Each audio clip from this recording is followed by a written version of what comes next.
بسم اللہ الرحمن الرحیم ایاک نعبد و ایاک نستعین۔ آج آزاد کشمیر اسمبلی سیکریٹریٹ میں مسلم لیگ نون کی جانب سے سردار عتیق احمد خان صدر آل جموں کشمیر مسلم کانفرنس کے نامزد کرنے پہ مسلم لیگ نون کے صدر شاہ غلام قادر کو اپوزیشن لیڈر بنائے جانے کے حوالے سے سابق وزیر اعظم راجہ فاروق حیدر خان نے ایک وہاں پہ درخواست پیش کی ہے، جس پہ مسلم لیگ نون کے اور صدر عتیق احمد خان سمیت 10 اراکین اسمبلی کے دستخط ہیں، اور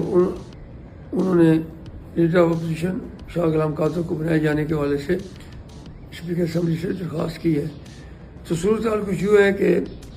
اس وقت پی ٹی آئی کی جانب سے میں لیڈر آف اپوزیشن ہوں اور مجھے خان صاحب نے لیڈر آف اپوزیشن نامزد کیا تھا۔ آج جو تحریک پیش ہوئی ہے اس میں